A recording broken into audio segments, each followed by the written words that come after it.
fine? Yeah. Good, good. I was excited to come, but I had no idea. Larry gave me a tour over the last couple of hours, and I feel like my head is going to explode. This is a wonderful institution. I assume everybody here is connected with Ringling Art and Design. That's my head exploding. But I thank you so much for having me and introducing me to this place. I was supposed to come 2 years ago, and I had to withdraw because of a job. I felt terrible about it, and I'm so glad that I've come, that I found a moment and have come, and delighted to meet you all. I assume you need to work on your sound department. Everything else is fine. I will just say up front, Brad is going to ask me plenty of questions. I assume we do a Q&A. Yeah. Ask me absolutely anything. I got no conditions. I'll probably lie anyway. Well, let's start with your book drama, that you were able to give that tribute to your father that was so beautiful, so moving in the book. And then I think it probably, and I'm unsure, was it Stories by Heart that came before the book or simultaneously? I know you were working on your one-man show for like 10 years before you actually started to bring it to Broadway. It's funny you should ask, because the show did come first.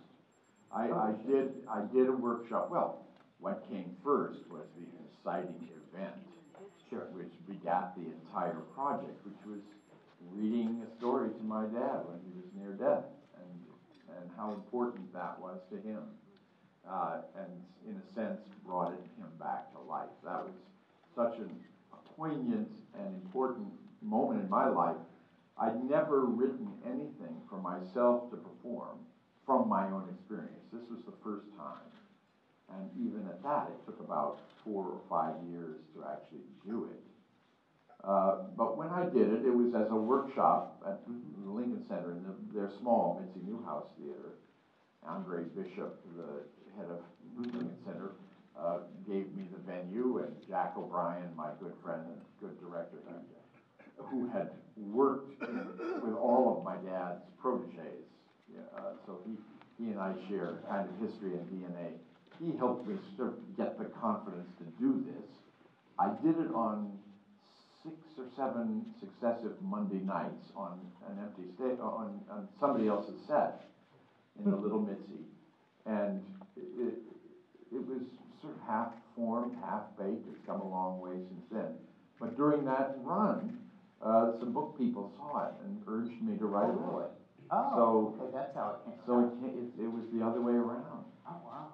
Bruce Springsteen did the opposite. He wrote an autobiography. And then his solo show was very much derived from his autobiography. I did it the other way around. Well, the book was so fascinating because it did start with your father, but then you immediately flashed back to your childhood and how you were in the theater. You were almost part of this, traveling show of Shakespearean actors in all the summer festivals across the country. And then you struck out on your own, but more as a visual artist. That's right. I thought that was fascinating. Yeah, it's one of the reasons why I'm so excited and almost wistful visiting this school. I mean, this was the kind of school I had intended to go to. Instead, he made do with Harvard. I should never have gone to Harvard. I only went there because I got in. Yeah, that was the end of my ambitions as an artist. I'm quite serious about this. No, I had a sort of facility as an artist from.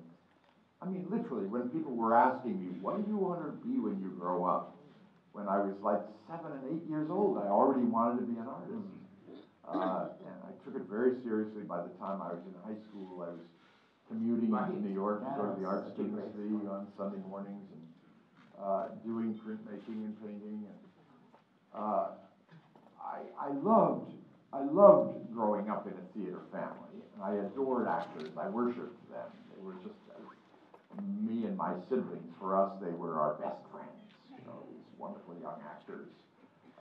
It was principally a Shakespeare festival in Yellow Springs, Ohio, at Antioch College, between 1951 and about 1958. A Shakespeare festival my dad created. In the course of those 8 years, he produced all of Shakespeare's plays. All of them. 7 per summer. They would open a Shakespeare play once a week for 7 plays in 9 weeks, rehearsing in the day, performing at night. And once all 7 of them were open, they would run them in rotating repertory for the last month of the season. And if you think about that now, it's like, what? It was all in a beautiful unit set, which evolved, but was more or less the same set for several years. Outdoors with no amplification. So this was loud Shakespeare, loud and fast and fantastically energetic. And I always figured, as I grew up and became a pretentious young actor, I decided, well, that couldn't have been very good. You know, I went off to study in England and I came back insufferable. But somebody sent me a tape of Merry Wives of Windsor with my dad playing Dr. Caius. And it was fantastic. The level of acting was so high, and you could hear the audience roaring with laughter. And Merry Wives of Windsor is a hopelessly unfunny play. I mean, it's got all these 400-year-old jokes that are completely incomprehensible. The audience was roaring, and the scenes would end, and there would be huge exit applause, and you just heard this extraordinary high energy, including my father playing as the French doctor. You know, it was just, and it sort of dawned on me, my God, these guys were great. Well, this was the atmosphere I grew up in, and I, for some reason, didn't want to go into it myself. But in spite of myself, I had sort of absorbed all I needed to be a very experienced actor by the time I arrived at Harvard. And within 2 weeks, I was a campus star. And Harvard is a place, it is such a culture of success. What I hate about the place, really.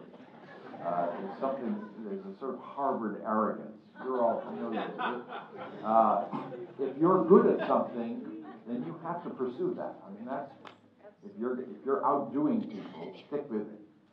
Because that's what Harvard is all about. Well, who was your roommate? Who was My roommate was David Hansen, who critic for 35 years, the movie critic of Newsweek. Yeah, it's amazing. We never dreamed he'd be a critic, nor that I'd be an actor, nor that he would review me about a dozen times. Very anodyne, sort of neutral reviews. Never gave me the rave review I wanted, because of course he couldn't. Nor the negative review, because everybody knew we were friends. Finally, I was really terrible at something. I said, David, here's your chance. Come on, pan me. He didn't even pan me. Completely neutral. How you transition then from being a student of acting to moving into movies with some of those early Brian De Palma? Well, yeah, that was a big lucky break. Brian, we put together a little summer theater company, I and some Harvard students and some Columbia students. Brian had gone to Columbia. It was down in Princeton, New Jersey. He came down and he came down to see his friends. The first time I ever experienced Brian, I didn't see him, I heard his voice. Wildly laughing. You remember his insane laugh? And we were doing these Moliere one-act farces, all in one evening, 3 one-act farces. And he was shrieking with laughter. I thought, who is that mad person out there? And afterwards, these kids introduced me to their pal, Brian De Palma, who was already making movies. And I was telling John that it was Brian De Palma who really influenced me in creating this program the way it's kind of developed. in that, you know, you put the young people with the veterans, the pros from the industry, and it can take off and it can be such a win-win for both parties. Because I think Brian got a lot out of it. He stayed in touch with everybody for a long, long time. Yeah. And so it was pretty interesting. But he gave you a number of roles, didn't he? Yeah, I was in 3 Brian films. Obsession, Blowout, and Raising Cain. For some reason, he loved the idea of me, this sort of bland, benign wasp, ending up as the villain of the piece, the sadistic killer. Which, right out of the gate, with Obsession, right? Yeah, that's right. I mean, you were... He always loved that. Actually, that happens with a lot of his movies. You think the least likely person ends up being a horrifying killer. I love it. But then you've gone on to... I've done a bit of that. We all know the Trinity Killer from Dexter.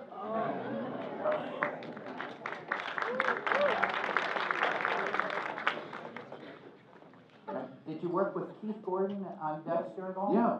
He directed 2 of the. He's wonderful, and he was in Dress to Kill as the boy. Yeah, and he played Brian De Palma as a child in home movies at Sarah Lawrence. He played Bob Fosse as a child right. and all that jazz. That you were in as well. That was the first time I knew Keith. That's when you first met him. Yeah. He was sort of Timothy Chalamet material. Yes, right, exactly. So interesting. So this person, the other thing that you've done, which I think is amazing too, is not only were you an author of this book about your relationship with your father in the early days of your career, are you going to continue with that book? I mean, and get into more of the movies and later part of your career with that? I can't imagine doing it somehow. Really? First of all, it was very hard. I found it tremendously hard writing a book, and daunting to think of writing another one. I really do recommend it. Well, you need to hear it at least, the audio book. It was actually interesting because it was very moving recording it. It sort of took me by surprise because the scenes were so personal. I find with theater and movie memoirs, the interesting part of it is always the first half of your life before anybody knew what you had done. Moss Hart's Act One is a great showbiz memoir, and it was all about everything leading up to his first success once in a lifetime. Well, this one ends up at age 35, and I think after that, my life becomes very familiar. I mean, people really want to hear what it's like about The Crown. Well, I love it. You know, I honestly think I'm so tired talking about that. But I've done so much press for just about everything I've done. I need to ask you one thing, though. Is it true that you and Gary Oldman, after the fact, compared experiences of working on that? Not exactly, but we exchanged emails. Oh, you did? I sort of initiated it. There was a period when he and I and Brian Cox were all playing Winston Churchill. And Brian I'd worked with a couple of times, and Gary I'd met. I just thought I should sort of lance the boil. I should get in touch with both of them, and we should just chat with each other and acknowledge that we were all doing this. And so we exchanged emails, and I've congratulated him. He's won almost as many awards as I have. Actually, I would have sulked on Oscar night, except that the moment he won his Oscar, my iPhone trembled, and it was a little news alert, and it said, John Lithgow and Gary Oldman are the first 2 actors in history to win an Emmy Award and an Oscar in the same year for the same role. I thought,